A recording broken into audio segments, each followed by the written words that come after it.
Okay, the next episode of Magic Live is here. Now, if you're new to the channel, make sure you hit that subscribe button because we do have some goals we need to hit that will help produce these a little bit better. But Magic Live is just a little series I do where I record my actual live gameplay at local tournaments. Sometimes I travel a little bit as well. And right now they're just modern, but there is a legacy one coming up. But this one is quite a bit later than they usually come out. The idea is to have these out within the week that they're filmed, but I'm like 4 videos backlogged right now, so I'm going to hopefully remember the gameplay as best I can. There's a little production challenges, but overall it's been pretty good. So this week I'm featuring Dredge. I'm just going to do them in the order that I filmed them in, even though it's a little behind. But I did recently play Dredge on Magic Online, and it's mostly almost exactly the same list. So if you want to see a little bit more treatment on the deck tech, go ahead and check that out there. So I'm not going to really be teching the deck here in this one, but I will provide the list. Hopefully I didn't make any typos on it. Okay, so what's happening here on round 1 is I actually got the bye. We had an odd number of players, so I featured a friend that I brought with me. His name is Josh, and he is actually playing the Living In deck that I played during episode 1. So he will be on the left here, as you can see him cycling a Desert Ceradon. And if I remember correctly, the player on the right is playing Domain Zoo, which is a 5-color deck that does feature many new cards from Modern Horizons 2. We've got Ignoble Hierarch and Shardless Agent, and honestly, 2 other cards I can't really remember the name, but they care about multiple colors. And they really want to utilize a card called Tribal Flames. It's a 2-mana red burn spell that deals X damage equal to the number of basic land types that you control. So, it plays all the shock lands and basically a 2-mana deal 5. So not too bad. I think the deck is good, but the cascade parts of it with Shardless Agent and Bloodbraid Elf is you have all these 1-drop mana creatures and they're just terrible cascades. So that's my criticism, but there is quite a bit of power because you still get cards like Mantis Rider and Kabu and other things like that. I'm going to look up the name of this card. I'm pretty sure I know it. I think it's like 3 other creatures that are from the new set. This deck doesn't see a whole lot of play at my local game store at the moment. I think this was the first and only time I've seen it played. And honestly, Living End is quite a bad matchup because, especially game 1. I mean, they just cycle a bunch of dudes, play Living End, you lose all your guys. I think they do play Meddling Mage, I'm not certain. Some play it main, some don't. But just as far as the strategy goes, creature decks, like aggressive creature decks, are Living End's best matchup game 1. So with that being said, my assumption would be that they would lose to it. But if I remember right, I think there's a little bit of color problems. We're missing some green mana, and honestly, probably just the 3rd land. So the Zoo deck could capitalize on this by just having a flurry of hasty or aggressive creatures. But one of the cards, if I remember right, that is going to see some play. It's a 3-drop, I believe. Yeah, here we go. General Ferris Rakirik, if I'm pronouncing that right. So 1 red and a white 3/1 legendary creature, and it has hexproof from monocolor. There it is right there. Hexproof from monocolor. And whenever you cast a multicolor spell, which is pretty much every spell in their deck, you create a 4/4 red and white golem artifact creature token. So the only thing that wouldn't trigger that, besides burn spells like Lightning Bolt and Tribal Flames, would be your mana creatures, like Noble Hierarch, Noble Hierarch. So the Living End player's in an awkward position here. We're hard casting interaction spells that you want in the graveyard, probably just to block. And it is hexproof from monocolor. It's not protection, so you can still block. But here's a Shardless Agent. There's a Tribal Flame. So that's going to be 5 damage to the dome. Now, Tribal Flames doesn't trigger, but Shardless does. Now, there's probably an announcement that we didn't hear of the token, and they're doing some math. But just hasn't put the token in play. As long as that's, assuming we're not doing things out of order. But General Ferris Rakirik will get 1 token. And I don't remember exactly, but I think they may have had 2 tokens here. Not certain. But you should only be getting 1 token. There might have been a confusing board state there. Yeah, there's 2 dice that represent tokens. There should only be 1 token. I don't believe it makes a difference in this game, but we'll see. You know, it's easy things to miss, thinking it just triggers from any spell.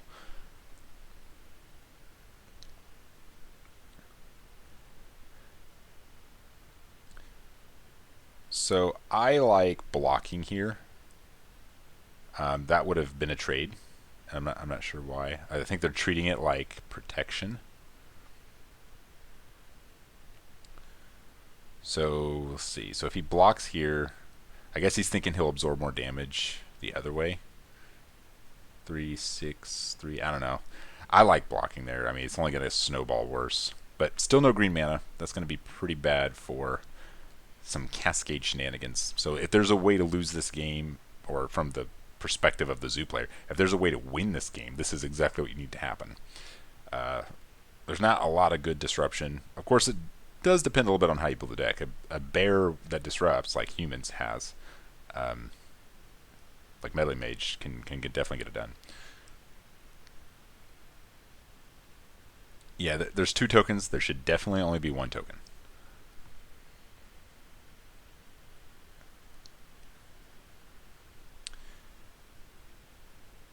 Oh, I just got a peek at the Living In player's hand.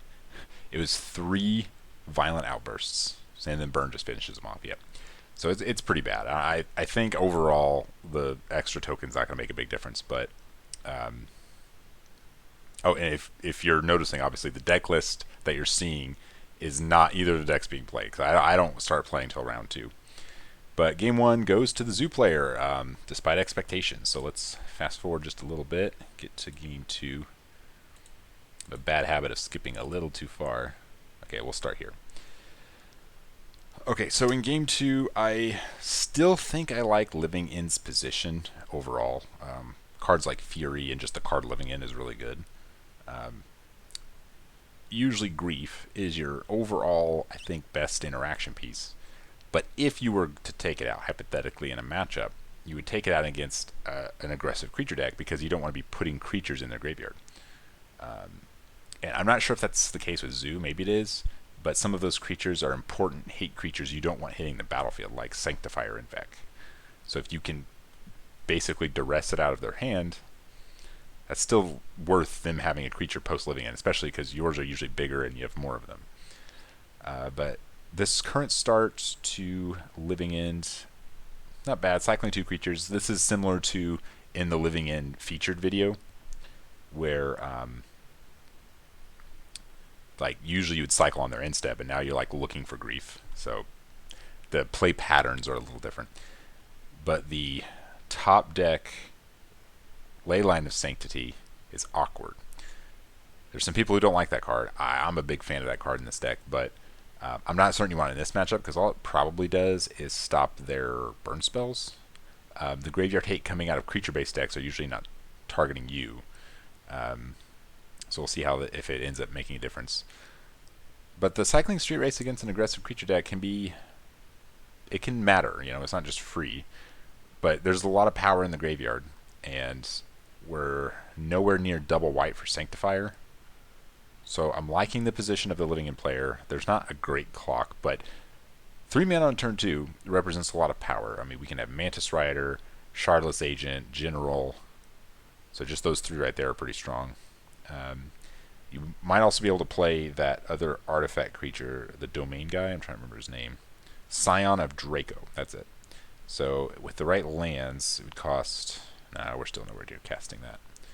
So 1, 2, 3, 4... 1, 2, 3, 4, 5, 6, 7. Actually, yeah. We'd be 1 short of casting it turn 2. If you have exactly 3 different basic land types. Unless you had a tri-land. But there's no way to really play tri-land because it comes in tapped and play a 1-drop. Like there's not a way, as far as I know, to get that in play on turn 2. So if I could stack my deck here, I think I'd really like... I want to tap. That's like worst case scenario. Now if he has a relevant 2-drop here, this won't be so bad. Nothing. Wonder if they're playing counter magic. Seems like it would be bad in a deck like this, but I don't know. Okay, so we've got all the colors this time. You know, for a second there, you know, hope we don't have the same problem again. But anyway, we got all our colors. So we're gonna have an actual like full game. I'm pretty sure the only thing the Living In player did game one was cycle, cast a Very Macabre, die. I mean, the Spiritual Happen. Plus, the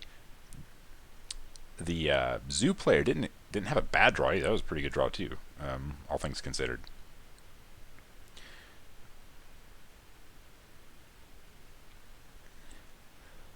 Looks like we've got the Cascade. So even like right here, if the Living In player just like cascades on your instep, it's good. It's extra good if they play a creature or two.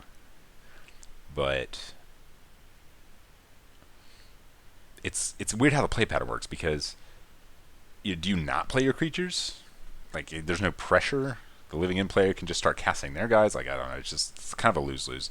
I think you have to just kind of take your medicine, play your guys, and if it happens, then it happens. You know, a Bloodbraid Elf is probably the best card here. I think. Now the question is, what's the next best card to cascade into? I like a Tribal Flames because it doesn't put anything in play to be eaten by Living In. Or a Hasty Creature is also pretty good. Not quite Tribal Flames good.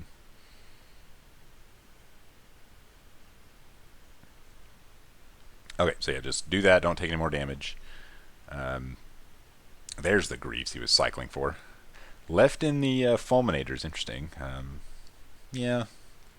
Guess if you're an anti-creature deck, there's not a whole lot to take out, but you got to do the formalities. So now you're seeing the sideboard plan. The jig is up, even though I'm not a big fan of that card in this matchup. Okay, so all of your things die. All of my things that are dead come back. So they're going to do some tradesies, which is pretty much the point of the deck. Deck is really good. I think it's one of the better decks in Modern right now. But there are definitely good hate cards. If you want to hate this deck out, you have no shortage of options to try to hate this deck out. But as things look, I'm going to assume Living In will win. I'm not sure I remember. Also, what you're seeing at the bottom of the screen, we haven't fixed this part yet, but the first number on the far left of the life totals is actually the game they're on. Usually that number's in the middle, but they were managing it.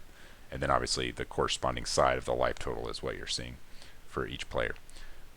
But you know, the Zoo player hasn't played that many cards, so they have cards in their hand. They could rebuild.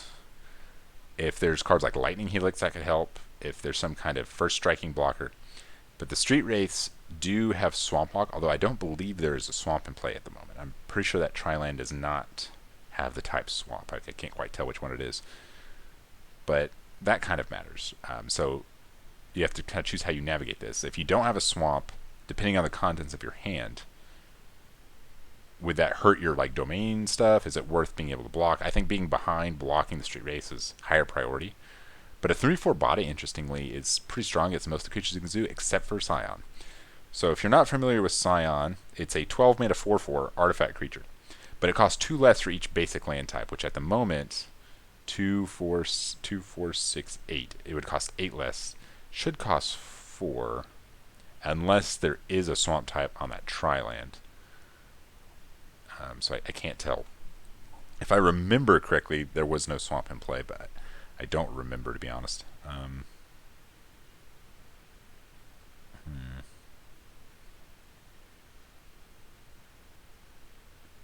So he's paying 3 mana, so 2, 4, 6, 8.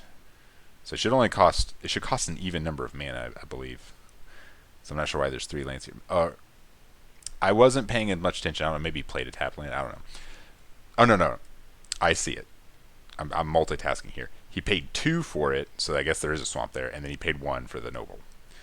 So everything's good. But anyway, the creature has flying. It's a 4/4, and each creature you control has vigilance. If it has vigilance, if it's white, hexproof if it's blue, lifelink if it's black, first strike if it's red, trample if it's green. So it gives your creatures abilities based on which colors they have, which is pretty cool. So there's an attack here. See, there's a block, so there's no swamps. I don't know what's going on. He should cost 4 mana. So that could be another just misstep. I'm not judging the match at the moment, so I don't catch any, misplays happen. Not really a big deal.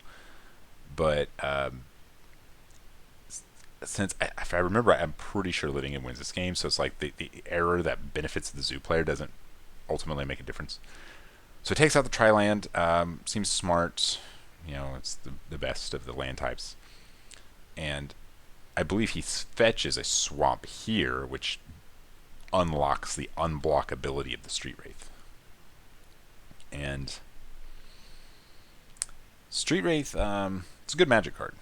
Some people even talked about it getting banned for its like 0 mana cycling ability.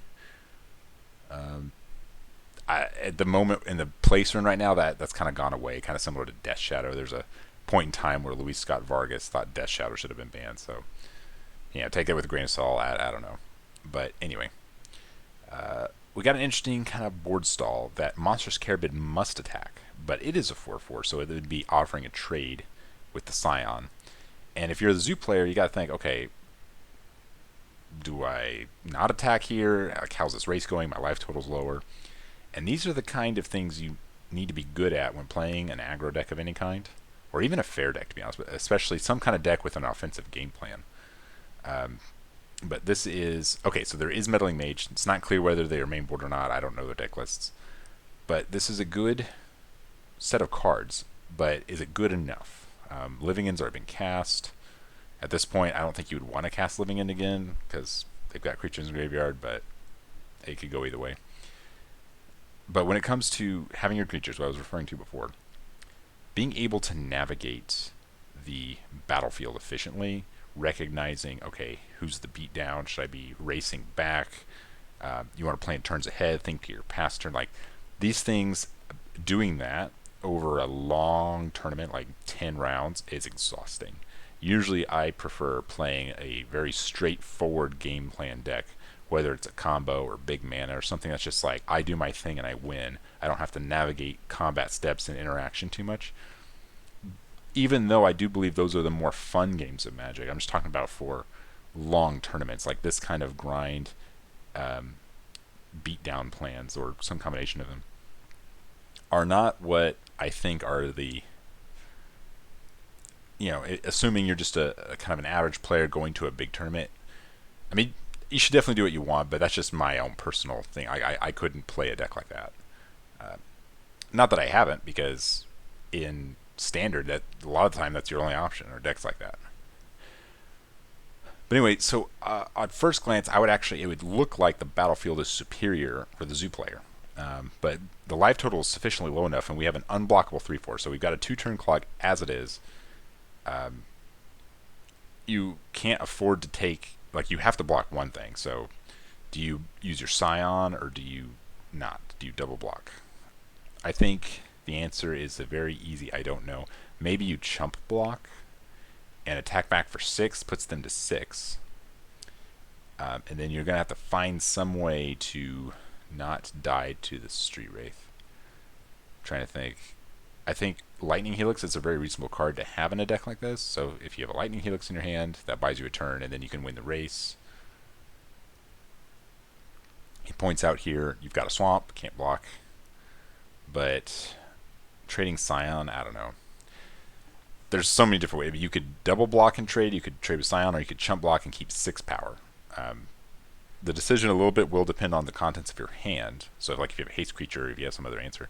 But he decides just to trade with Scion. But since it's a 2-turn clock already, I think your best bet to win in this spot is to race back, because it's unlikely you're going to be able to kill the Street Wraith. But if you have Helix, you can Helix the opponent, gain 3 life. It's like a fog. But it's looking like it's like now you're down to 4 power and they're at 12 life versus 6. So 6 would be 2 turns. And if they're forced to use their Grove with Burn Willow mana, colored mana, then you're gaining a little bit of life, so that could extend another turn. Like 1 life would be an extra turn in this situation. So I would have liked chump blocking with a 2/2, attack back for 6, and then you get another Cascade. I don't want to say I told you so from the beginning. I'm just going to leave it at that. So there's Bolt. Yeah, it's just not enough. So he can't block it. He can't kill it. 4 toughness. That's the thing. But now we're gonna skip on to the featured deck, which will be me on your left. I guess at this point I hadn't yet. Oh no, I'm sorry. They have game 3. They lost game. I forgot. We lost game 1. Not we, but the living in player. Living in. I'm so used to winning game 1. Okay, so we did miss a little bit. All we missed was 3 cyclers, probably digging for fear or grief again, and a turn 1 ignoble, which is probably the only turn 1 play other than bolting something. Now, let's see. I'm hoping I put the game in the middle for my games. I really don't remember the game number, but I forgot to have them do that correctly. Another potential downside, although it's not as important in this matchup, is how painful your lands are in a 5-color deck, especially a domain 5-color deck, and it's not playing any like Death Shadows or Scourge of the Skyclave or anything like that. So that's unfortunate. But this is a good start. It's a lot of power. It puts a lot of pressure for Living In to have it on turn 3.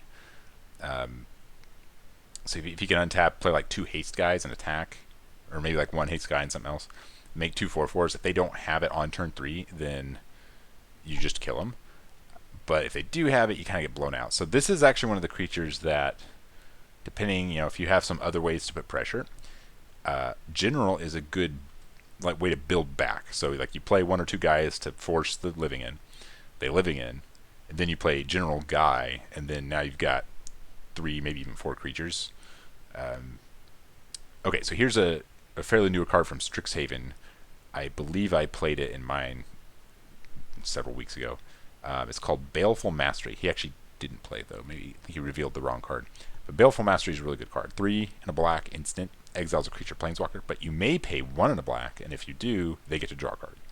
So it gets through the deck building restriction. It costs 4, so you can't cascade into it, but you can pay 2, just kind of like evoke stuff. That's a really cool card. Sometimes the card they draw matters, sometimes it doesn't. Okay, so an attack for 4 is it's a clock. It's something that the Living In player definitely has to respect. But being on the draw, the Living In player is behind, and this is the weird situation where, like, yeah, you can make a big battlefield, but if they just go land Living In, what do? Now, if there was a meddling mage, I would actually really like this play, but it looks like there's not. But we do have another new card. I think I mispronounced this last time, but I kept wanting to say Kavu, and I think it is. It's a 2-mana creature, red and green. I've got the image gallery here. But yeah, this card's really cool. It's called... Nope, not that one. Territorial Kavu. Okay, I was right. It's a red and green, and its power toughness and equal number of land types, so it's a domain. So it could be basically a 5/5. And whenever it attacks, you can either discard a card and draw a card, or you can exile up to 1 target card from a graveyard. Seems decent. It's a good beater that also interacts in some way, which in this case, exiling a card from a graveyard is pretty good. That's a pretty stacked yard of cyclers over there. We've got, 3, 6, 7, 8, 9, 10, 11, 12, 13, 14, 15 power minimally. And cycling increases it. And then when he cycles, it not only increases the power of horror, it kills other creatures in play. Like, it's just really strong. So if Kavu attacks, I like exiling the Archfiend of Ifnir. I believe... Okay, this is the next turn. Okay. So he just has he's responding to the trigger targeting on the stack. Living In, hose you.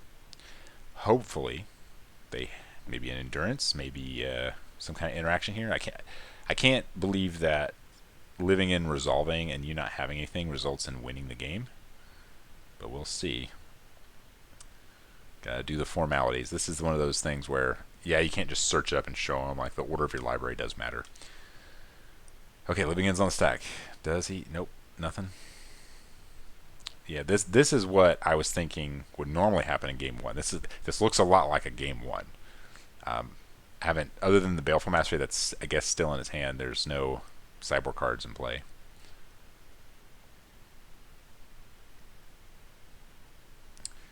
So I was like, what's going on here? Is he just looking at the power, saying I can't win? Okay, so this is post... He just didn't have anything. This is main phase 2. So we went through combat, Living In happened. Main phase 2, make 2 creatures. There's no swamp, though. so he could chump block, I guess. But if he cycles one card, it'll kill the one drop. If he cycles 2 cards, it'll kill all the creatures. So this doesn't look so great. Looks like he's just going to cast Baleful Mastery. Yeah, I guess. I guess he doesn't have any cyclers, or maybe he's not seeing it. I mean, Arcfiend's not like...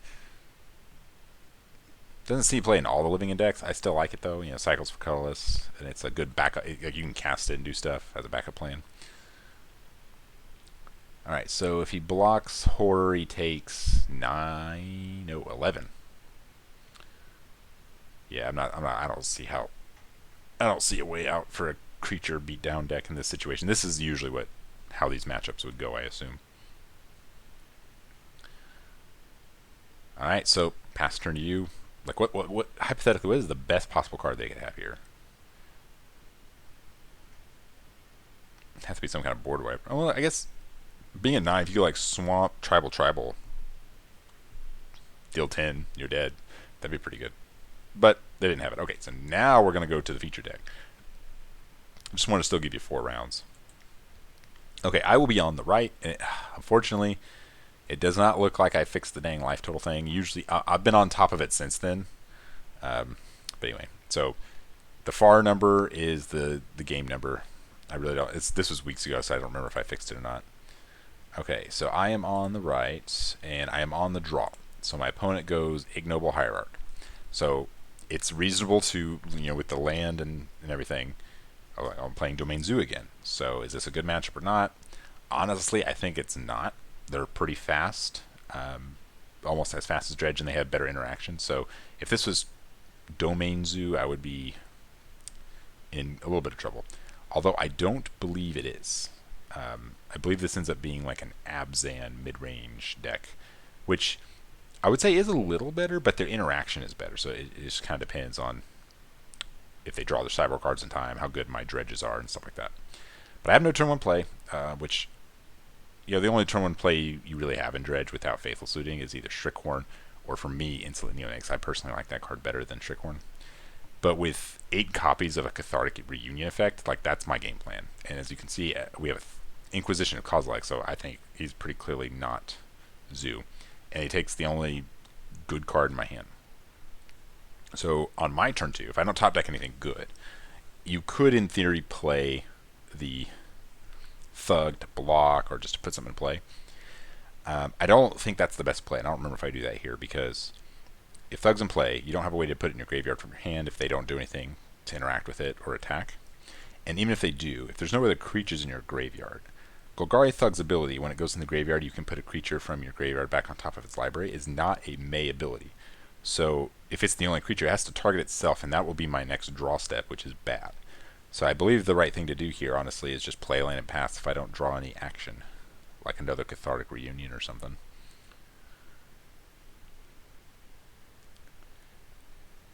But yeah, I think just Cathartic Reunion or something like that, either that or Thrilling Discovery, are my best draws.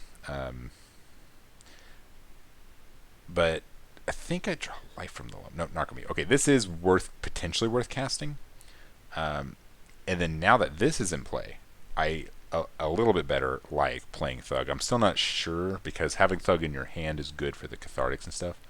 But with Narcomoeba, if it dies first, like if I start chump blocking with stuff, when the Thug dies, it'll be in your graveyard to start dredging, and then it can put the Narcomoeba on top, and you can kind of loot them a little bit. So that I like a little better. And I think I do that, although I'm not going to be blocking those spirits very effectively. And without blocking a spirit, and I can't kill the Thug, I think I wouldn't cast it. Because now that there's other attacking creatures, you don't attack with the Hierarchs. Hierarch only attacks when it's attacking by itself, or all things being equal. What did I draw? I guess I just drew nothing.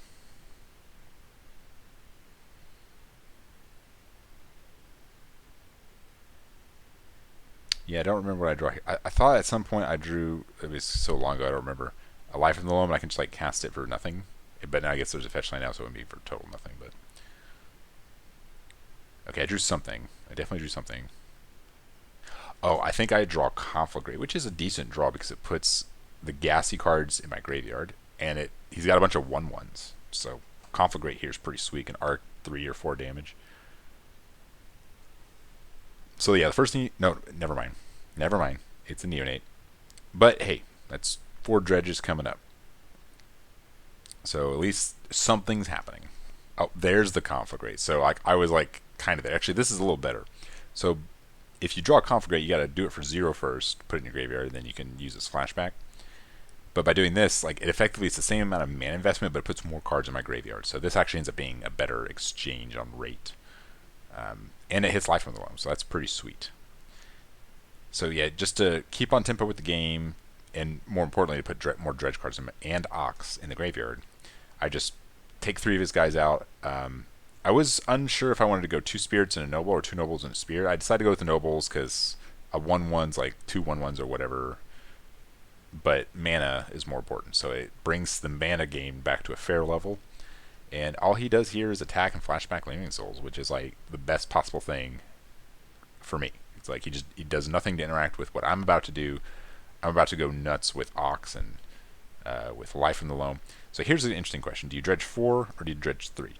If I dredge 3, I can cast Life from the Loam first, hit the other land dropping, like keep my land parity going. But if I can cast Life from the Loam, I'm pulling cards out of my graveyard, and I'm putting less cards in there through the dredge. So, 8 cards is a lot for Ox. So I think I end up deciding to just go with that. And also, when you hit things like Creeping Chill and Narcomoeba, they're not going to be in the graveyard to do the escape. So I think I like my decision. The Creeping Chill is good if the Ox isn't bricky. Like if the Ox actually hits some Silver Smotes, I think this will be a good turn. I don't remember if I do, to be honest. I'm pretty sure I cast the Ox, though. So deciding what I want to keep. Yeah, there's a little bit of glare there. Deciding what I want to keep is not super obvious. Like there's a few cards that I think are obvious to get rid of, like all the lands and all the spells. But do you keep Narcomoeba to try to loop it with the Thug thing? I think, honestly, the answer is no. I don't remember if I do, but I don't think you want to keep Narcomoeba. I just remembered. Another reason to play Neonate over Shriekhorn, whatever that small margin is it interacts a little bit better with Thug. Like you can put it back on top and maybe have more additional dredging and stuff. Or set it up for additional dredging. But so it looks like I do decide to get rid of it. So I'm trying to decide between keeping Dark Blast or keeping Life from the Loam. I'm pretty sure I decided to keep Dark Blast because there's only 1 in the deck. Even though Life from the Loam's the overall better card, he's playing 1/1s, so Dark Blast seems kind of good. I decided to do that. I think my decision is correct. I keep the Smiting Helix. Now, Smiting Helix is a card that some people don't like, and I don't blame you because it's not that good. It's just like it's more consistent ways of getting your Silver Smotes, but I don't use it very much, and I have 2. It might be better to cut 1 and add the second Conflagrate back, so I could easily see that. I think I saw a Silver Smote there. Yeah, so we got some action going. I saw at least 1 Silver Smote. There's another Creeping Chill. I think there was a prized Ameljam and so much stuff going on right now. So this is where Dredge is powerful, I think. And this is where a situation where I think Silver Smote's a little better because there's no way really to hit my land drop right now. So if it was Bloodghast, it would just still be there. But anyway, but the few times I have used Smiting Helix, it's been pretty good. So I don't know, it's not the most obvious thing. Smiting Helix, think of it, it's always a discard 3 cards version of Conflagrate, but it gains you the life, which has synergy. I accidentally pull Silver Smote Smiting Helix thinking it's a Silver Smote, but we fix that pretty soon. But anyway, so that's one thing, and it doesn't actually require you to discard cards, which is sometimes good and sometimes bad. So if you have dredge cards you need in your graveyard, it's bad, but sometimes it's just land drops you want to keep hitting, or it's more like Cathartic Reunion effects that you want to keep in your hand. So you definitely want both effects in the deck, but which one you want more of it's not super obvious, and I'm explaining why I went with what I went with. We've got a Prismatic Ending on my Ameljam, so he's gone, but that's his whole turn. You know, a sorcery. It's not the best thing ever. And we just start doing the Loam train because Loam hits land drops. It hits Forgotten Caves for more dredging. And I believe it was the only good dredger at the moment. That's not true. There's a thug in there. But I think my original plan was to hit lands and then hit like a Smiting Helix or something. But I hit another Ox, which is really good. So Ox is quite strong. I was saying this last time. I think Dredge right now is more powerful than Dredge was when it had Faithless Looting. Because when it had Faithless Looting, it didn't have Thrilling Discovery. It didn't have Ox of Agamas. I mean, I guess I had Ox for like a very short time. I don't remember. But if we had to go no Ox but looting, I would pick Ox, actually. It's just a much more powerful ability for just being able to do something that's actually strong. Because sometimes just 3/3s aren't good enough in Modern if they're not out fast enough. But Faithless Looting does add a lot of consistency. If Faithless Looting comes back, which I think it's possible it'll come back someday, I would cut the Neonates for it. But I don't know. So whether or not Dredge is a better deck now than it was is harder to answer because that's respective to its metagame. I'm not certain. I'm thinking yes. I definitely think it was right before Modern Horizons 2 came out because we had Thrilling Discovery and it was really good. And then when Modern Horizons 2 came out, we got more graveyard hate cards. So Dauthi Voidwalker and Sanctifier make it much worse. Those are just really good cards against Dredge at 2 mana. So it's hard to say for sure, but that's why I switched to Path to Exile. If you're watching this and you haven't seen the other Magic Online video, I took out what was that card everyone plays? Lightning Axe. I took that out as like my anti-creature package and had to put Paths in because Lightning Axe doesn't kill Sanctifier, in fact, has protection from red. So those cards are really good. Okay, so yeah, it looks like I did do that. So got a land back, hit my land drop because Gemstone Mine was on its last counter. Just play another Ox. This is a lot of power. So we're pretty much on board wipe or bust, but I can just like keep doing this. Like, you know, maybe not literally forever because I'll deck myself, but this is one of the other things that's powerful about Dredge. Like having fast starts where you're putting a lot of power in play and pressuring the opponent early is one of the stronger things about Dredge, but its grind and resilience is real. Like it actually has this game. I don't remember. I was kind of doing too much commentary. I don't remember if I hit a Creeping Chill this turn, but up there, never mind. Okay, that's a lot of power. So these are the good dredges. It's as they usually say. You can only dredge poorly for so long. Like you're going to hit gas eventually. This is exactly the position the dredge deck wants to be in. Yeah, he saw all the goodies and he's like, I'm done. You win. Good game. Oh. Nope. Okay, he was about to scoop and he changed his mind. Maybe I said something. I was like, oh, I mean, you might have outs. He could have Dam. Dam's a good card. It buys him a turn, at least. But being at 3, there's a Smiting Helix. I'll just Smiting Helix him in next turn. Why did he decide to keep playing it out? Look at all this stuff in play. Look at all my stuff. That is, okay. Yeah, he was like going to scoop, and for some reason, I talked him out of it or something. I'm like, I don't know. Okay, so go to game 2. This Dredge usually needs to win game 1 to win a match, because a well-timed hate card can definitely beat it. Although I think with 8 cathartic effects, it's a little bit more resilient to like one-time great, like not like a Leyline of the Void type effect. It's like you just have to remove that or you can't win. But if you have like a Tormod script thing or like take your graveyard out one time, Dredge can win through that. There are ways to do that. Okay, that was a little too far. I don't get little preview thumbnails when I scroll. Okay, Turn 1 Inquisition. I've mentioned this before. Discard you might think is bad, like in situations like this. This is where discard's not good against Dredge. But it can be because sometimes you keep a loose hand based off like a single Cathartic Reunion and they just take your one payoff card and then you don't get to play Magic.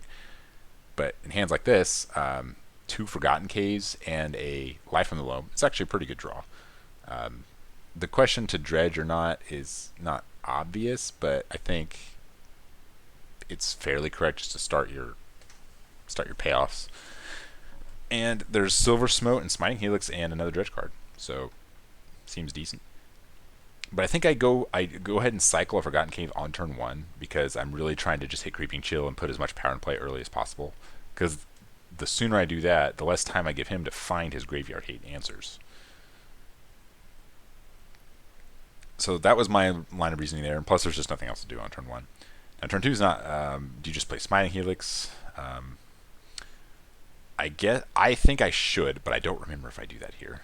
I don't have any Dredge cards, so I just draw. There is an argument, actually, I think just playing Smite has to be correct because there's just nothing else to do, right? He's tapped out. I guess he could have Endurance. Endurance really changes everything. Yep, okay, that's what I do. So Goyf was a 3/4, so Goyf is too big to... Actually... Sorcery, creature, land... Yeah, okay, doesn't matter. He has a sorcery in his... I was like, I pull a sorcery out of my graveyards, but...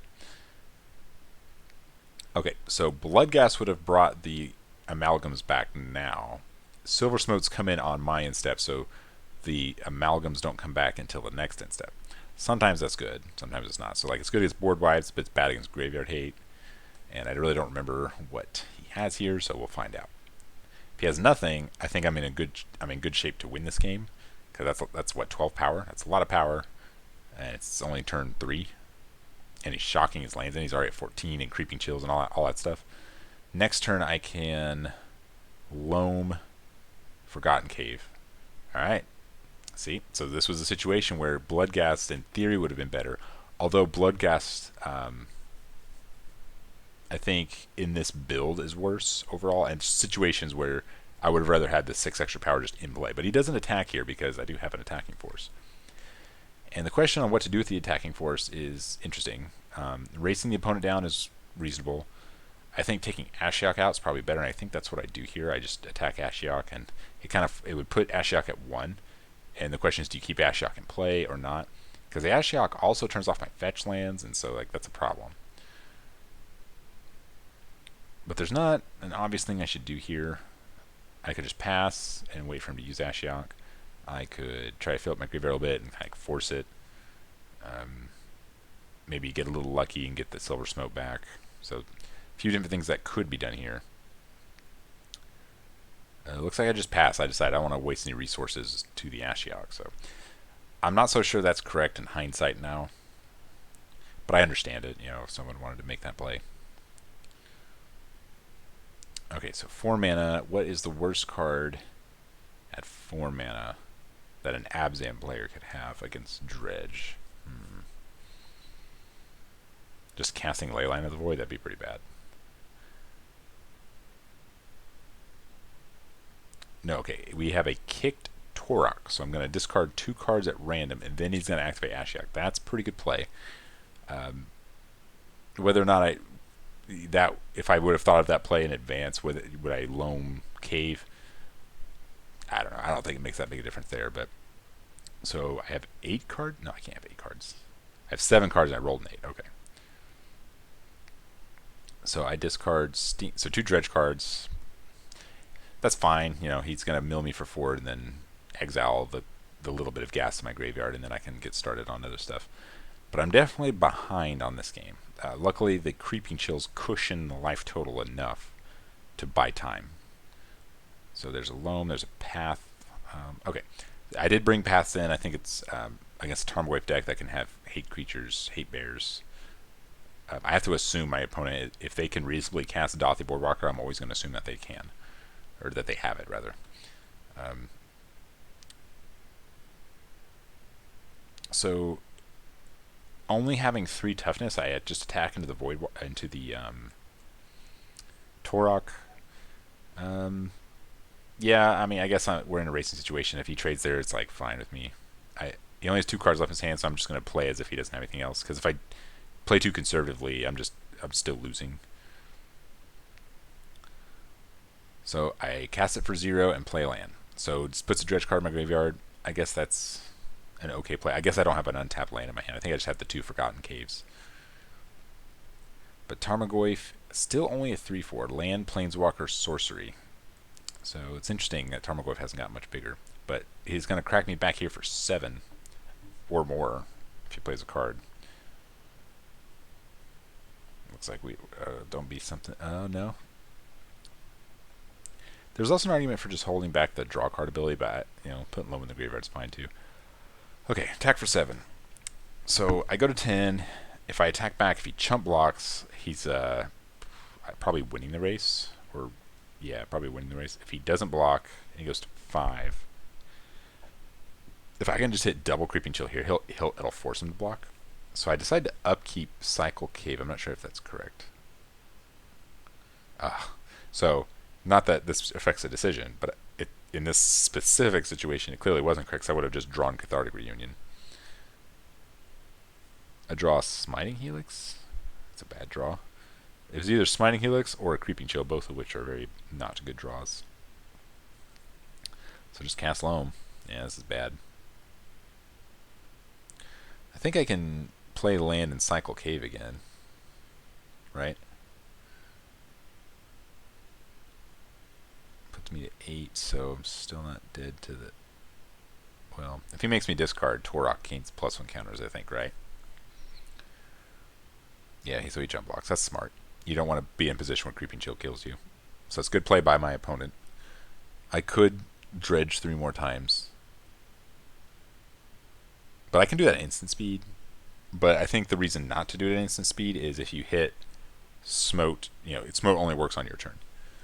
Can't Smote on your opponent's turn. Yeah, I think I just go for it. It looks like I consulted my exile pal to make sure my basic mountain wasn't exiled. Which is smart. You want to be informed, because I think on the Magic Online video I did some uninformed fetching and I was missing the shockland I needed. Alright, what we gonna hit? Land, Creeping... Oh, there's a Creeping Chill. So that was 1. Had there been 2 in there and he didn't block, that would have just been game over. So that just shows the block was a well thought out, clearly here's the situation I died to. And I think our opponent is ahead. So you just want to play to your, how do I not lose? What lines of play make me lose the game? And he does get a trigger on Torok, because I'm cycling. I'm discarding a card. So I'm not sure if I knew that going into it. But the 3 life cushions me out of the range anyway of the crackback, as is on board. So I think it kind of worked out. Not that I knew I was going to hit the Creeping Chill. So I'm not sure if the play was a good decision. But being behind in resources, I'm just playing to the best possible case of okay, what's more of a winning play? Because I can't play conservatively in this case. I understand being a little hesitant on attacking with both creatures if you don't have a way to block or kill the Silver Smote. 5 is pretty low, but I think he has something. Prismatic Ending. Okay. So he had something anyway. There were no dredge cards in the graveyard if I wanted to use Smote's ability, but I'm being proactive anyway. Looks like I draw Narcomy. It's the worst draws. Drawing the cards that need to be dredged into is the worst feeling. And that's just, you take it and leave it with the deck. That's going to happen sometimes. But pretty sure I'm just straight dead. I got nothing. I could probably dredge 3 more times, maybe. Maybe 6 times, if I'm lucky. I guess if I didn't draw any Creeping Chills, that would be a good line. Might just be the only line. I could play some chump blockers. But 1 life. No, okay, just scoop it up. I got nothing. I must have just had a bunch of bad... I probably had Creeping Chills in my hand. And I didn't have enough mana to cast multiples, so that wasn't going to do anything. Alright, so going into game 3 against Abzan. This time I'm on the play. I would like to draw Leyline. That'd keep me from discarding in certain graveyard hate cards like Ashiok. Now the thing about Ashiok though is you can target yourself with its ability, and it says exile all your opponent's graveyards. So it's still even though you won't mill the opponent for the 4 or 5 or however many, you'll still get to exile their graveyard. So Leyline isn't a great answer against Ashiok, although I don't know how many players are aware of that line of play. They just see target, so they're like, oh, I can't do it. But a Neonate on turn 1. My singular turn 1 play is doing something. Now, if you have a Dredge card in your hand, there's a debate of whether or not you do it. Oh, he took my cathartic. Man, he's taking my cathartics. Because you might hit silver smoke kind of stuff.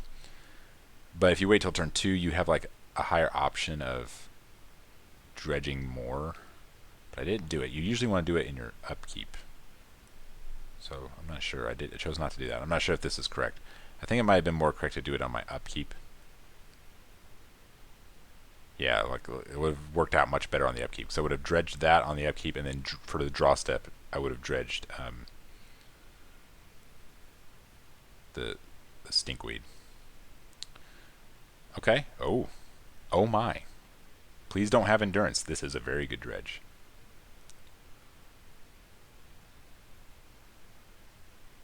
Wow. What a turn. Good turn 2, and this was without Cathartic Reunion. Had I kept that Cathartic Reunion in my hand, I think I would have gone absolutely nuts. So I'm going to be putting 7 power into play and dealing 3 damage and gaining 3 life.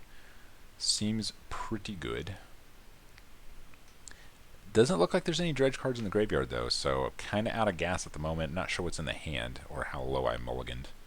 I see a stink. Obviously, there's a stinkweed imp, and I think there's also going to be a life from the loam. So that should be the contents of my hand.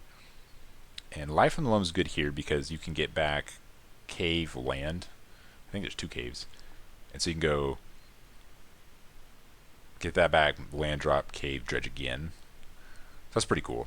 But I want to be aware of like what are the ways that I lose this game. Like what combination of cards could my opponent have? Tarmogoyf here is pretty good, but it looks like we got Dothy Voidwalker, which is obviously really strong. But is it too late? In one sense it is, because there's no dredge cards in the graveyard, so I can't dredge. And I've already got a lot of power in play. It can't block, so putting the pressure on it seems really strong. So looking good for the dredge player. You know, came out guns blazing. But there's really not anything more I can do. So if somehow my opponent answers my battlefield, I'm kind of out of gas. I would have to maybe just try to burn him out from my hand, like just top deck until I either find path or...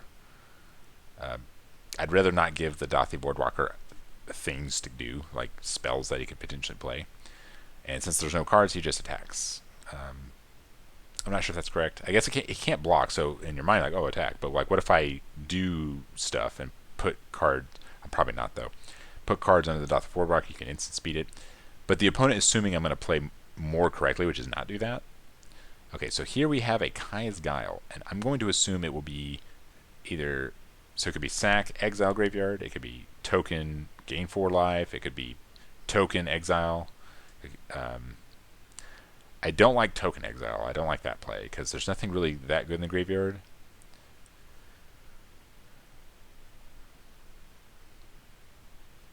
So it looks like it's sack, token. Right? Because token can trade with... No, it's not. Oh, it is. I think he was having trouble deciding. We were probably discussing it too. So yeah, it looks like it's sack token. Probably, I think I agree with this line because you can trade with the silver smoke. Silver smoke won't even go to my graveyard. And there's a decision here on whether I want to draw a card. I think having... Yeah, I think I want him not to have the token. But drawing a card puts me closer to Path to Exile, so... I don't know. So he takes 3, goes to 1. My opponent's at 1 life. There are so many things that win me the game here. Problem is, I clearly don't have lands. I probably have some dredge cards in my hand that don't do anything. So without lands, I can't cast the burn spells. I can't dredge because of Dothy Voidwalker. So I'm in not the best position. I'm going to be honest. As weird as it seems, 1 blocker here just stops me in my tracks. So he's deciding whether or not he wants to use Dothy Boardwalker. And if he has nothing, I like this here because it makes a blocker, which is good. Keeps him from dying. And if for some reason you're not aware, Dothy Boardwalker has Shadow, and you can only block or be blocked by other creatures with Shadow. So it's an unblockable creature that can't block, basically. And the only other... I think that's the only card with Shadow that sees play in Modern. So Ashiok is okay. It does stop fetch lands, which is good. So it keeps me off my mana, potentially. Okay, and he gets more options for his Dothy Voidwalker if he decides he wants to do that. Stinkweed Imp seems pretty good, I guess. Puts a Dredge card.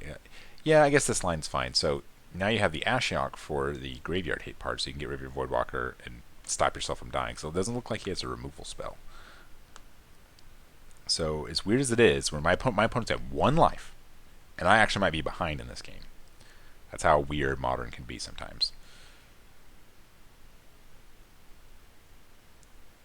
Alright, so what are my best draws? Now I can dredge, because Ashiok is sorcery speed, 1-time removal of graveyard. So if I can start dredging and hit a Creeping Chill, that'd be nice. But there's not a... Like, I would have to have a Cathartic in my hand. Ooh, I guess the answer is no. That is not good. But it is a lethal attacker. I guess that's the only... must be the only thing I can actually cast. So next turn I can attack for lethal, but most spells here. Alright, let's see what I'm working with. Ox, Loam, Imp, and Smiting Helix. So he has to take something. And he probably plans on using Ashiok anyway. But we have Kaya, which is another Planeswalker. I'm not going to go over all the abilities, but one of them is exile. I think it's like up to 1 or 2 cards in the graveyard, and you gain life if they're creature cards, or you gain life anyway. So either way, he gains a little bit of life, so it's cushioning him. So now Golgari Thug is not a lethal attacker anymore, which is pretty good for him. And now I really don't like my position. I need Cathartic right now.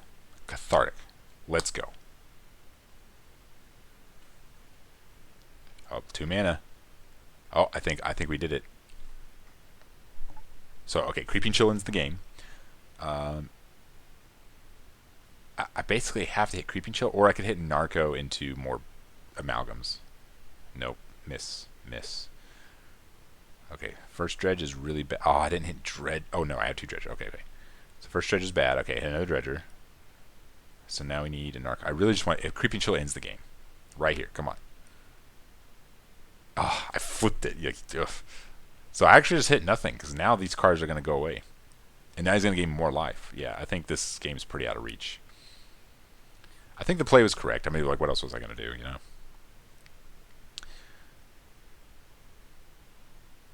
I have 2 amalgams. If I would have hit a Narcomoeba, I would have liked my position too, because I could go wide on the attacks.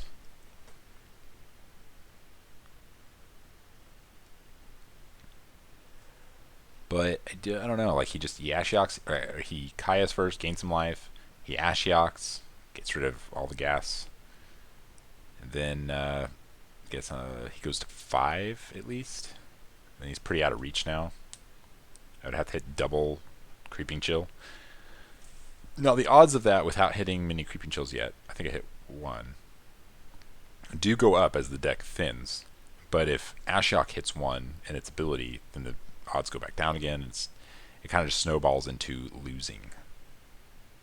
So far I was like just barely losing this game. I was 1 Creeping Chill away from a victory or any other kind of good payoff card at the right time, but that is how Dredge works a little bit. You do get a lot of free wins when the Dredges are just good, and they're supposed to balance each other out a bit with the free losses. I think the free wins come a little more often, so the deck is worth playing.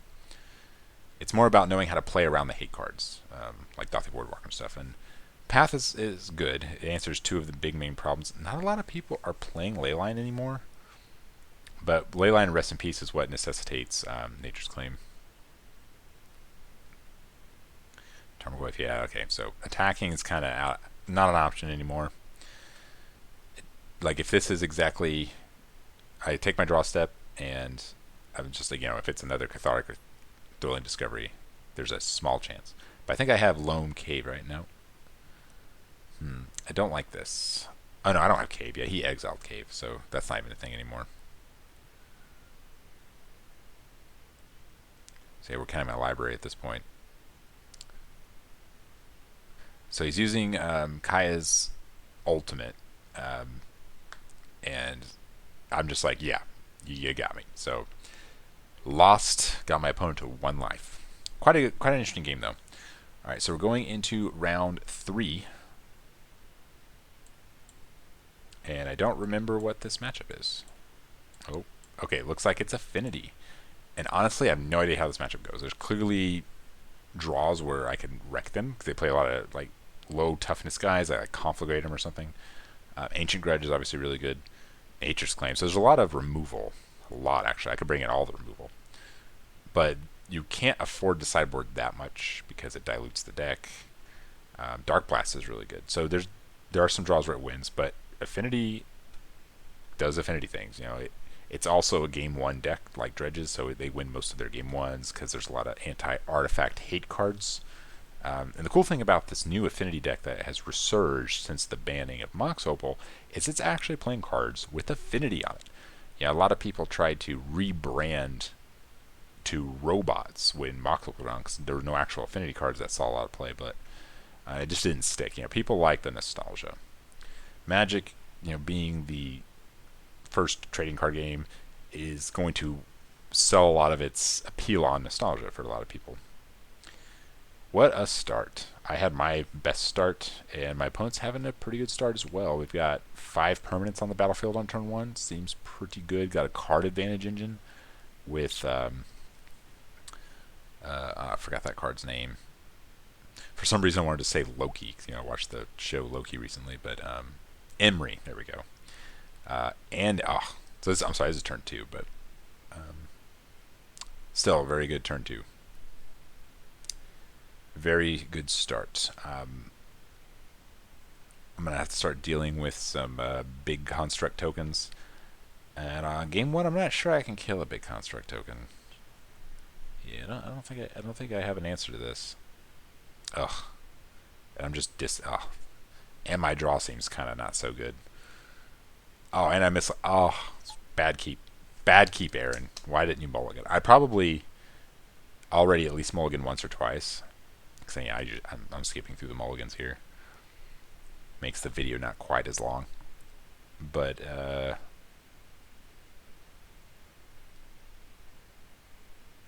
I don't know. I don't think I'm winning this game. I don't even see a realistic way to win this game. Even if the only way in theory I could kill Construct is if I have a conflagrate for like 7 or something big, and I kill enough little creature artifacts and deal 1 or 2 damage to the Construct token, and then like its toughness goes down enough to die. But I don't think even that's gonna happen because there's so many like artifact lands and freaking what's that welding jar and stuff. There's enough non-creature artifacts to just put it way out of reach.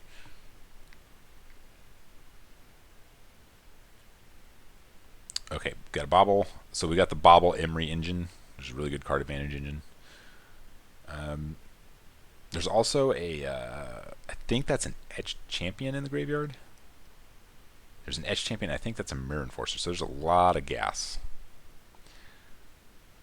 A lot of gas. So he's going to get an extra card. He's going to get 2 tokens on his by the time we get to his next turn. And he could have another 4/4 or a Protection from All Colors. There's almost no combination of cards that win me the game here. But it looks like I got out of my rut. I found a land. I got Cathartic. Kind of best possible situation there. Only 1 Dredge card, though. And I did find Dark Blast, but it is a little too late. Little too late. And Brick City. So we hit no more Dredge cards. Got to draw 2 more cards. Best case scenario is I had another like Cathartic effect, but I think it's too late. So instep, make a token, untap, make a token, and get another artifact. Oh, so good. And you can go get Springleaf Drum, which you can use your Summoning Sick token to. It's just Affinity is a good deck. I'll probably feature it here soon, whether it's Magic Live or Magic Online. But I'm gonna go ahead and count this game as a loss. But I will allow you guys to see my defeat. There will actually be quite a bit of losing, unfortunately, for the next couple of videos. But there's learning experiences out of them. And you get to see other decks play and win. Can't win them all. So I'm going to go ahead and actually count this up before I scoop. I'm pretty sure I scoop soon. But so there's 1, 2, 3, 4, 5, 6, 7. There's 8 artifacts in play at the moment. So that's 2 8/8s, a 1/1, a 1/2, another Urza Saga, good grief. It doesn't look like they sacked the Bobble last turn, which would make sense, but he hasn't attacked yet. So yeah, he maximizes his artifact, so he clearly has enough for a Mer Enforcer. So now they're 9/9s, so 10/10s. So 10/10, he's going to attack me for 10. 11, he's going to attack me for 11, because why not? And then Shadow Spear, yeah, how am I going to beat Shadow Spear on a big construct token? Lifelink and Trample, 12/12. Most decks can't beat that. It's only turn 3. Good grief. Actually, no. Maybe it's turn 4. I think it's turn 4 because he had Urza Saga and sacrificed it. So it's turn 4, but still, very good start. Why did I even what could I draw to win this game?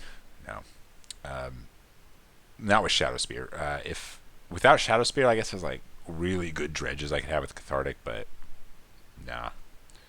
I think that's all she wrote. And I'm still playing. What am I possibly going to do? I guess I have an Ox, but no.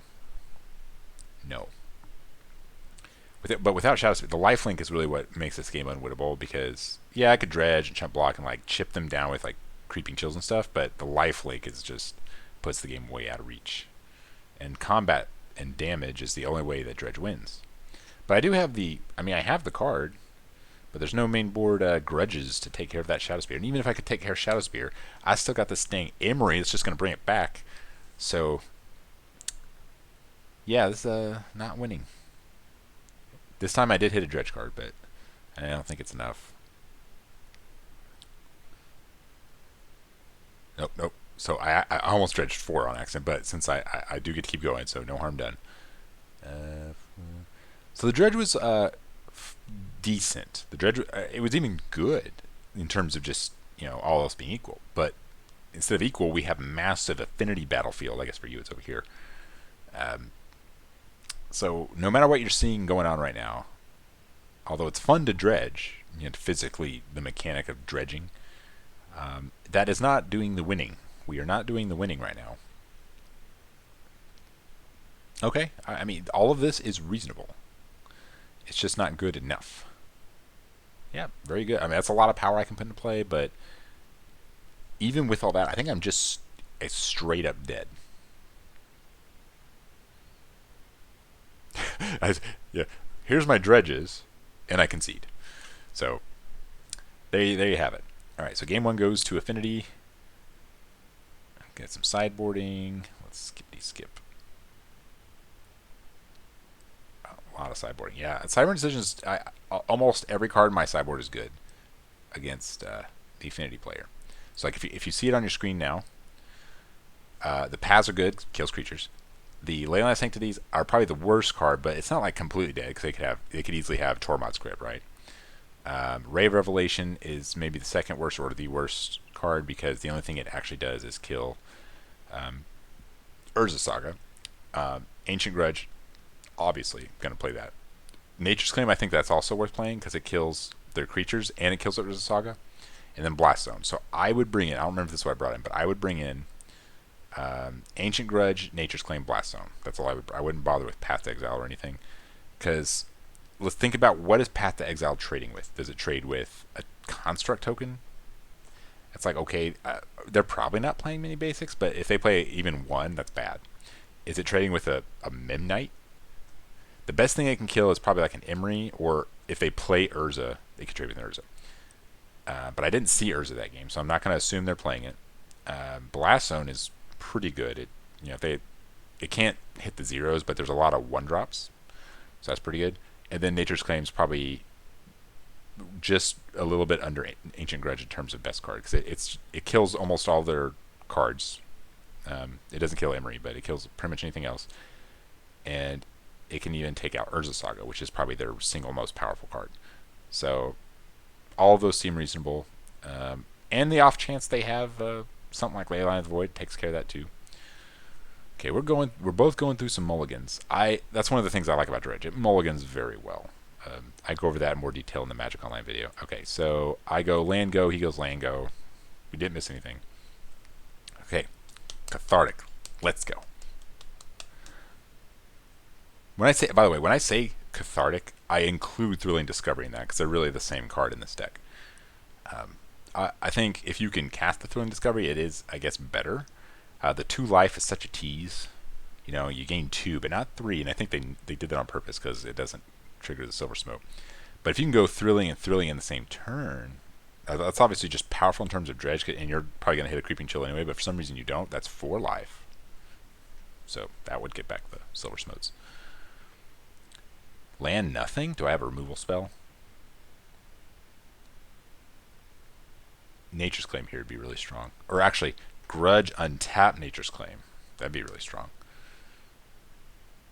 Oh, I have a Dark Blast. Oh, so I think what I was wanting to do is go Dark Blast, Dredge it, but he doesn't play a creature. Man, things are just not lining up with this. Okay, so I do have it. Sweet. So I take his land out, I assume. Yes, yeah. Nature's Claim. So the life they gain, it's not irrelevant because Dredge often wins like on the skin of its teeth with like a Creeping Chill, but it's worth it. You know, this is I have removal in my deck. I'm playing a little bit more for the long game. Interesting keep. I don't like not keeping action, Dredge action, but given the matchup, how fast they can be, and I probably already mulliganed to 5 from look how long it took for me to skip. I understand the keep. I don't know if it's correct though. So Emery here is probably his best possible draw. Now what I could do, I put a card in my graveyard. Normally the best thing, and I think what I'm doing here is you can go upkeep, do it, dredge it back, do it again, go kill Emery, but I only have 1 black source. So that's unfortunate. Okay. We have a deck error from my side, not from the actual me there. I did have a Wear Tear in my sideboard I did not include. I think I have Wear Tear over Ray of Revelation, which I would agree with. I mean, Ray's also fine, but Wear Tear probably better. So, yeah, if you're looking at the sideboard, there's actually no Ray of Revelation. It's a Wear Tear. So, and I also think did I say a Lightning Axe? No, it can't be a Lightning Axe.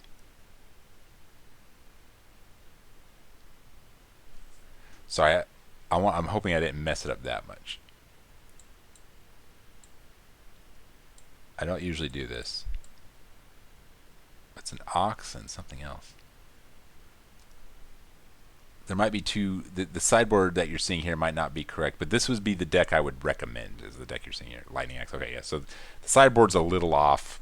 It's probably only by 1 or 2 cards. It's probably exactly 1 card, or sorry, 2 cards off. Okay, so let's skip back ahead. Okay, so our opponent goes crazy. We've got Thought Monitor, another really, really strong upgrade to the Affinity deck from Modern Horizons 2. An Ornithopter, just everything. Two Frogmites. Yeah, we got. It's not looking good, and I'm just doing the whole one, and I can't even kill anything because I only have 1 black source. So I see Life from the Loam and some other cards. Cycle, yeah, just trying to find something. Dredging the cards I want to draw. Okay, so that's a good draw. We find the Conflagrate, but given that I'm on a mulligan, I probably don't have enough cards in my hand to really do much. I'd like to think I can at least kill 2 things here. And although I would normally prefer to put the Ox in play, if I'm going to Conflagrate, I need to do it when I have more cards in my hand. An Ox turns my hand into a 3-card hand, and you can build that up over time, over a turn or 2 with Life from the Loam. But it's reasonable to do it here. And the main thing I just want to do, I want to kill the Emery. And this would be one of the situations where Smiting Helix is better than the Conflagrate, because I can keep the cards in my hand, Smiting Helix kill it, but let's just say there's no Smiting Helix or anything. I think, what am I doing? I'm counting, so I think I'm going to play the Ox. I'm saying, do I have easily have enough cards? I'm not just dead on board. My life total is 19, so I'm probably thinking to myself, okay, I'll give him 1 more turn with Emery. He doesn't have anything like great in his graveyard, so I'm just going to put as much stuff into play as I can, and I leave the best 2 payoff cards in my graveyard. So my hand is just, yeah, Creeping Chill and 2 Dredge cards. Okay, I like this play. This is reasonable. Hit a Dredge card. Whew. We got there. Creeping Chill, nice. Dredge card, nice. Grudge, okay, I'm feeling good. I'm like, okay, we got stuff going. I've got removal. I can Dredge 4 more times. All right, hitting a Smote here would be ideal. Maybe even multiple Smotes. Ah, yes. Okay, so that was about as good as it could have been. I hit almost all the good payoff cards I wanted. I hit more Dredge cards for next turn. I've got Loam engines going. I've got another Ox. I've got an Ancient Grudge. I've got a Smiting Helix. I've got a Conflagration I can set up for later turns. The downside is he's got a big flying attacker, but it's not quite enough to kill me. I gain even more life. I'm putting a bunch of power into play. So this is it was definitely a good Dredge. I don't know if it's enough to win the game, especially by the next turn, but I'm setting up like a battlefield. I'm going to keep hitting my land drops because of Loam. So these are all good things. However, there are lines of play that make me lose next turn, like multiple cranial platings. That's actually probably the only thing. I don't have a way. Hitting a Narcomoeba would have been preferable because then I can block the flyer. So that was, I guess, the one thing that's missing. And honestly, I don't remember if I board out Narcomoebas. I maybe one. I don't usually like doing that. I don't think I did, but I probably definitely boarded out at least one Smiting Helix, the Neonates, probably 1 or 2 Thrilling Discovery, maybe a land, because you're bringing in Blast Zone. So it was probably something like that. But that was definitely a good Dredge. I mean, I hit almost all the good payoff cards. Oh, Cranial Plate. So that actually maybe is lethal now. 2, 4, 6, 8, 10, 12, 14, 16, 18, 20, 22. It's exactly 22. Wow. And that's not including the 2 Frog Mites attacking. 2, 4, 6, 8, 10, 12, 14, 16, 18, 20. So it's plus 20 and it hits a 2-2. So okay, now it's 24.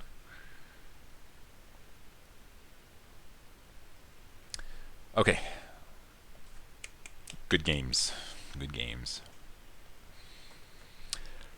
So the way it plays out so far, I'm not like winning a lot, but the deck's still playing fairly well, at least with its construction and the new cards.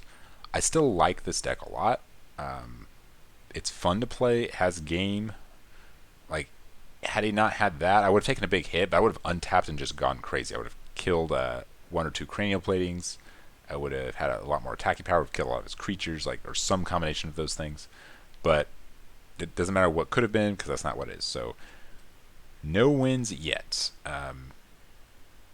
So going into round 4, I actually end up playing against my buddy Josh.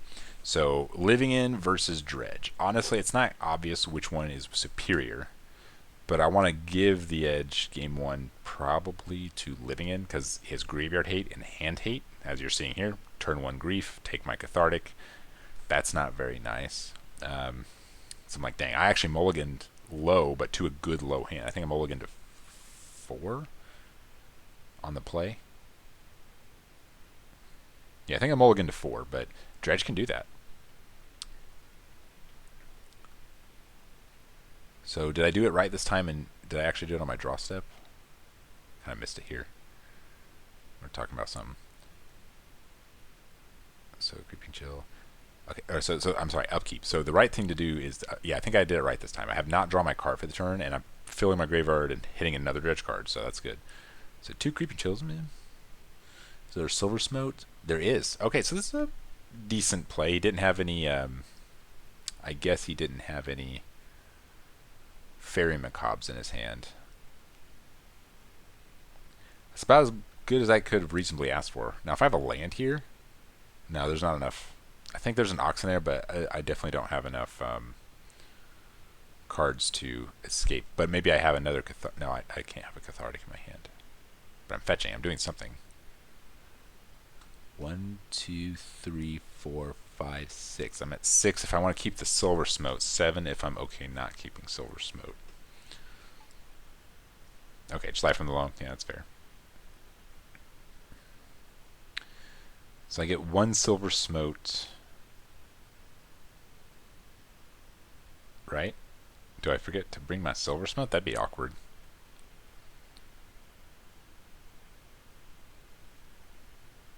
Huh. I forgot silver smote.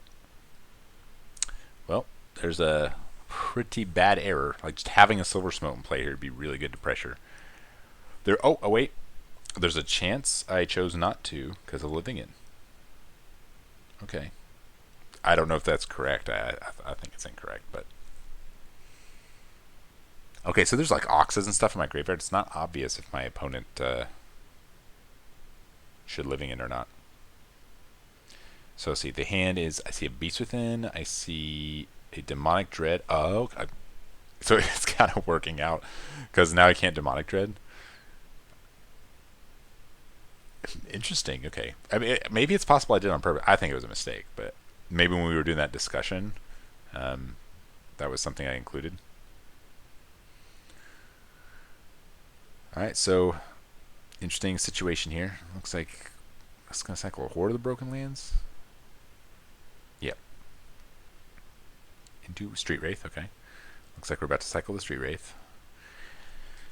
Not sure what we're looking for here. I guess the best card he could find, especially in multiples, is Fairy Macabre, which I believe there are 3 main board, if I remember the deck tech right.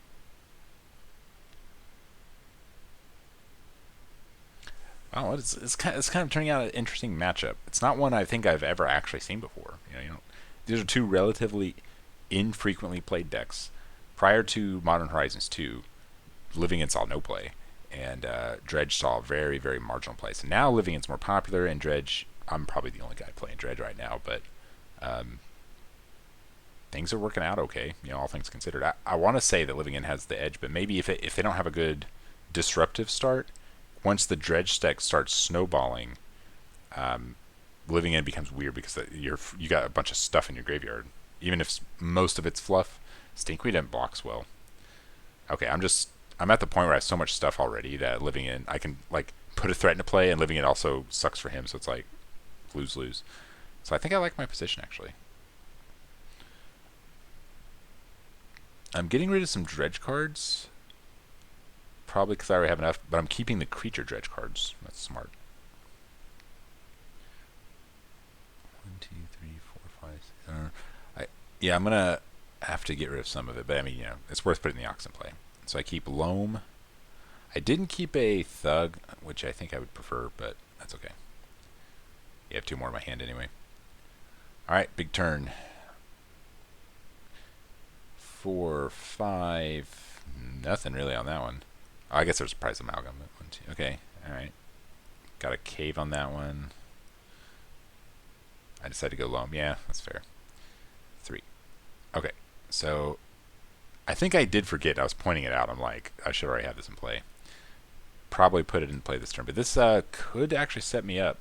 I'm just doing it again. I think I'm just trying to kill him with Creeping Chill, right? No. I don't know. Yeah, this time I can keep all the goodies.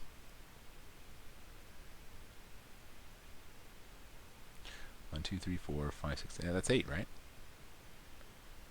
I'm saying which lands to get rid of. Okay. So there's double Ox. I don't know if this is correct.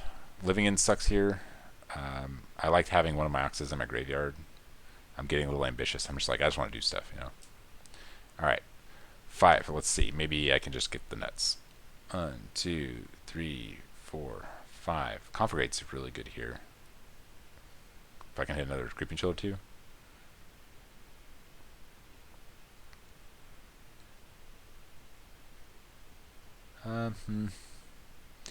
So it's going to put a bunch of stuff into play. Okay, so here's a situation where... No, actually, no. I was going to say, if there's some delayed Prized Amalgams, that could be good. Yeah, that could be good, because it's like, they would be there if he wants to Living End, and you can't like have it both ways.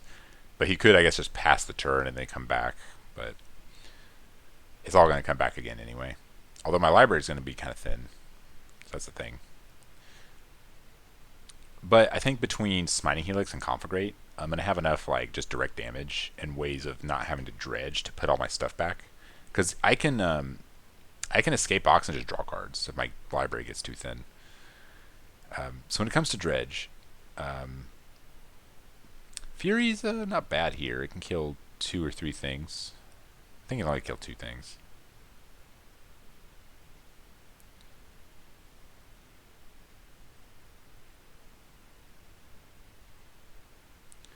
So he's Furying and then Violent Outburst. But he should have 1 Fury in exile, 1 Fury in his graveyard. Yeah. So the thing about Fury is you could shoot itself. I think I told him that. It's like, just kill itself, so when it comes back, it kills creatures. But he decides not to do that? Well, that doesn't make sense. Okay, so if you're in the Living Ends position, you can go Fury. It has to deal damage, so you can kill itself, so my creatures don't go to the graveyard. So there's like less stuff coming back. I wonder if that will make the difference in this game. Given that it 9 to 23, I want to say it probably doesn't. Because even, let's say it does that, I have like nothing in play. I still have direct damage, I can bring this stuff back. And my life total is pretty high. I probably have some Stinkweed Imps in my graveyard. I don't remember. We'll see. But the Fury's going to shoot some stuff down anyway. Yeah, there's a Stinkweed Imp. And another Stinkweed Imp. Okay, so I got some stuff. He definitely can only kill 2 of my creatures, and I think the 2 Stinkweeds are the correct... I mean, it puts Dredge cards in my graveyard, but it's like, at this point, it doesn't really matter. I do not have a Swamp, so that's a thing. He does get to take a card out of my hand, because Fury, or Grief. I get Grief and Fury, whatever.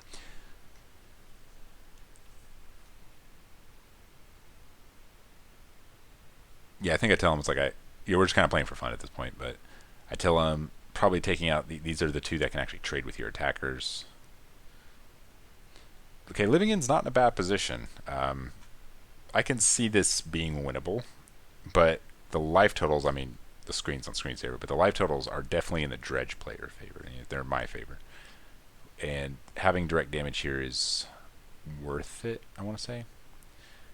So say I could Loam, let me think. I could Loam, set up for a big Conflagrate, but not Conflagrate this turn, and just Smiting Helix. Smiting Helix could also just kill Fury. I think I can afford to take some hits and block for a little bit, though. Maybe I want to save Smiting Helix, though, because I could, like, block with Silver Smote, let it, and then Helix bring it back. I think I'm trying to figure out if I want to start dredging or not.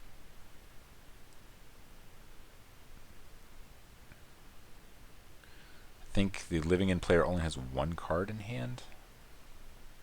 Okay, so I am casting Smiting Helix. Either that or I'm organizing the graveyard. Okay, looks like I'm casting it. But where is the damage going? Upstairs? Okay. Life from the Loam. Okay, so I'm like, you're dead next turn, but if he finds Fairy Macabre, I'm in trouble. Yeah. I think, no, okay, so if he finds Fairy Macabre and hits... I have 2 Oxes, and, okay, I'm also putting a lot more attack power in play. Okay. But, so I have 2 Oxes and a Conflagrate. So 1 Fairy Macabre can't get all of those. So if he hits the Conflagrate, I can Ox and just try to Creeping Chill him out. He has 2 Fairy Macabres, which I don't think he does. I'm in big, big trouble. Because he's going to hit all the good payoffs and then just overpower the battlefield. Oh, I think he has one. Oof. I think he only has 1, though. A Beast Within. Okay, no, he doesn't have 1. But he does have a Demonic Dread. So Demonic Dread, you can choose not to cascade or cast the Cascade card and just like, this guy doesn't block and leave me with 1 blocker, which is pretty good. He's not attacking with his... Oh, yeah, he's down to 6. That's fair. So I can just take this hit here. I'm just like, okay. So... yeah, I think he's dead on board. But he has a removal spell in his hand, so he's not actually dead on board. He can go like kill a guy, block 2 guys, go to 3. But with Loam into, I'm playing fast because I see the line. Loam into 3 lands, Conflagrate you for like 7 or 8, and that will be all she wrote. Yep. So Dredge wins game 1. which is I want to say it's surprising, but it's not obvious who has the matchup advantage here. But game one goes Dredge, nice. Playing against my own deck, interesting feeling. Probably won't happen anytime soon. Okay, so now Dredge is on the draw. So on the draw, I don't think it affects sideboarding. And honestly, I don't really have a good sideboard here. Maybe Path to Exile. Yeah, I think that's it. Path to Exile takes care of large creatures. But there's also an argument for just no changes.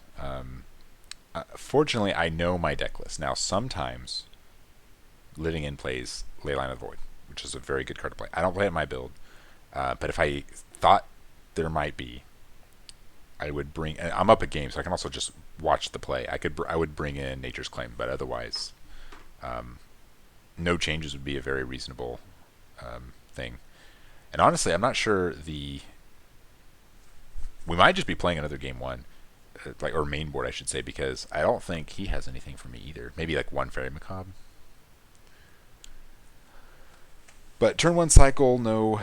Okay, I see Fairy Macabre in hand now, so we've got some interaction happening this game for sure. Oh, double Fairy. Double Trouble, double Fairy. This is very much could be a losable game. I don't remember. I could spoil it by looking at how much longer this video is, but it could just be a long game too also, so I guess we're going to go spoiler free.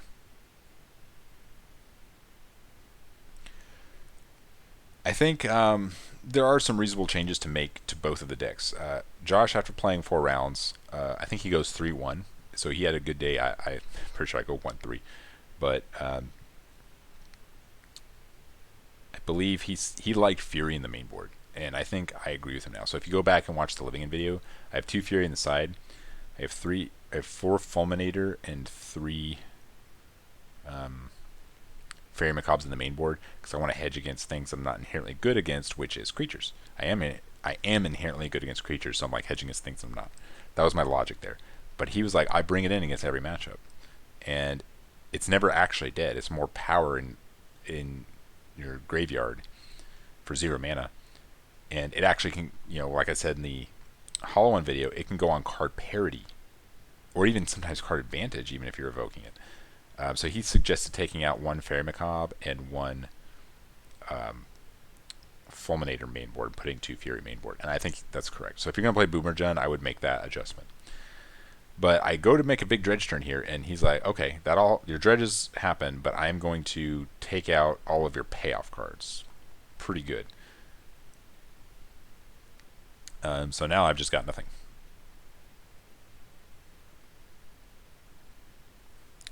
And I think I used Cathartic to do that, right?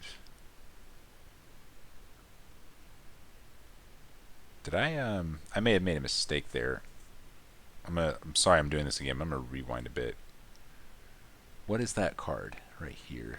Is that a looks like a Thrilling Discovery? But why is it there? Too much commentary. I'm casting Thrilling Discovery. I think I accidentally put Thrilling Discovery back in my hand.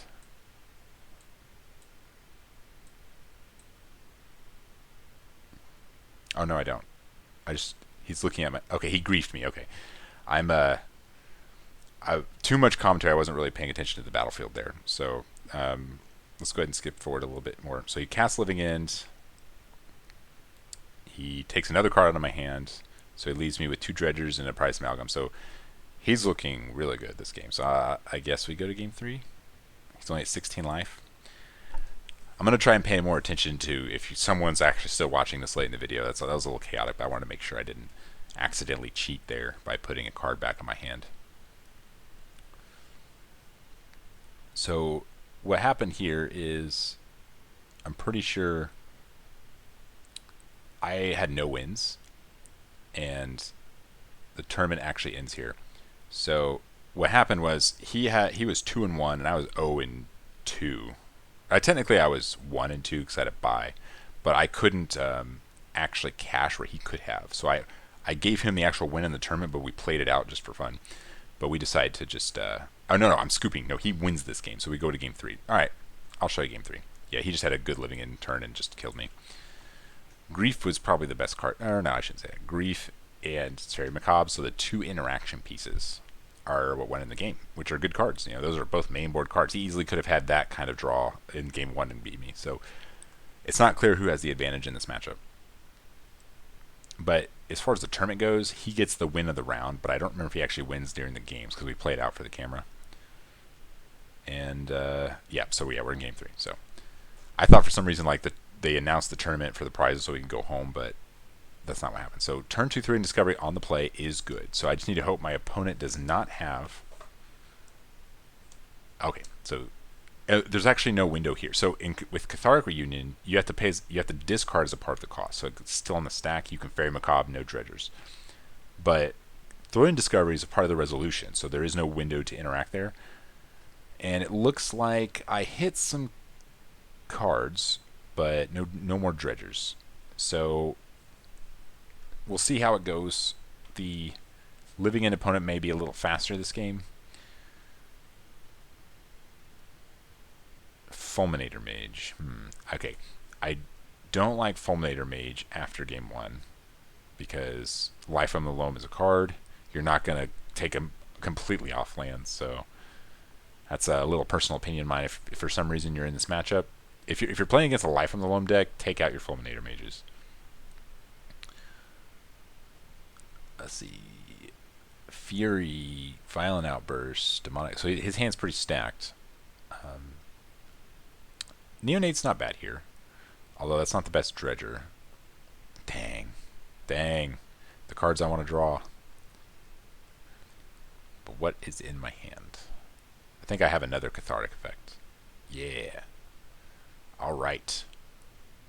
I discard Loam and I think Creeping Chill. So I have some. My hand itself. Oh no.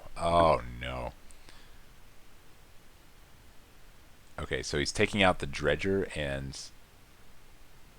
he's just seeing what else is worth taking out. Okay, he just takes out a prized amalgam. Well, so that sucks, and it was a Creeping Chill. But I draw 3 cards. Maybe I'll draw into another Cathartic. I saw a blue card. Not so great. Looks like he has a nice glare there. Yeah, looks like I hit one of my 3 draws was a Narcomoeba, which is like worst draw. Second worst draw. I'm sorry. The worst draw is Creeping Chill. Oh, missing land number 3. Interesting. So there's no cyclers, and there's no land. So it was probably a bunch of Cascade cards and some Evoke cards. Alright, looks like we got there, but do we have Dredge cards? 1 Dredge card, and it's Stinkweed Up. Alright, so we're doing something. 1, 2, 3, 4, yes, 5. Okay, so dredging. Okay, this is about as good as I can want it. We need some Creeping Chills, though. There we go. Alright. One misstep turn from our opponent, like missing a land drop, and we just go crazy. Sometimes you gotta get a little lucky, you know. Better lucky than good, as they say. Alright, so I Creeping Chill him. I don't. There's at least 1 smote, so the smotes and the prize amalgams are going to come in. But if our opponent hits their 3rd land, it could be trouble. Oh, wait. I have a land drop. Oh, I'm going to Ox this turn too. This is brutal.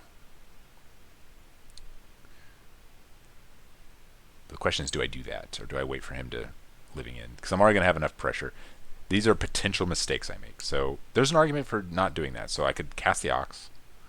Or I could leave Ox in the graveyard for more gas for when he living ins. And so I'll have like at least 6 to 9 power in play without casting Ox. But honestly, after the Creeping Chill. No, I'm just going to Smiting Helix. Okay, that's fair. Yeah, I like this. Okay, I'm leaving Ox in there. I'm like, nope. I make the right decision. There's only 1 Silver Smote, it looks like. Yep, just 1 Silver Smote. And the Price Amalgam will come back next turn. Or on his instep, so I'll still have it for my next turn. I think he has Violent Outburst, but I don't think he has a land. He's looking at my graveyard. He's like, what you got? Oh, Fairy Macabre. Okay.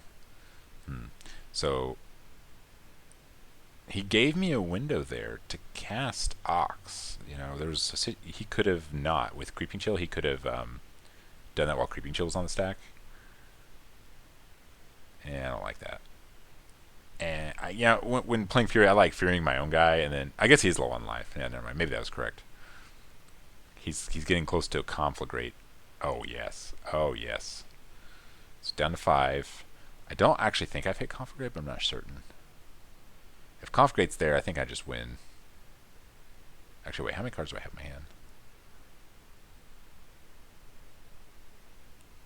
Okay, I think I'm casting Loam here.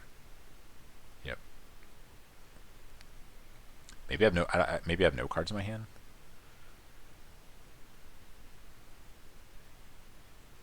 Can't see though. No, I do. I have some cards in my hand.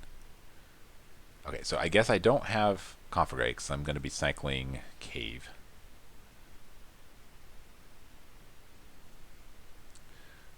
Okay, 5. 1, 2. Pretty good. But I did not get the extra chill for lethal, so he's still alive. Oh, I have another Smiting Helix. Okay. So sometimes you just burn him out. But anyway, that was the deck. I appreciate you guys watching. If you're still watching, we need to hit the first goal is 500 subscribers. This will allow an additional network to get me closer to 1,000. If I can hit 1,000, which is pretty far away from where I'm at the time that this video is coming out, I can run polls on Facebook on which decks to feature for that week in Magic Live. But that was Magic Live. I appreciate you guys checking in, and stay tuned for the next episodes coming out.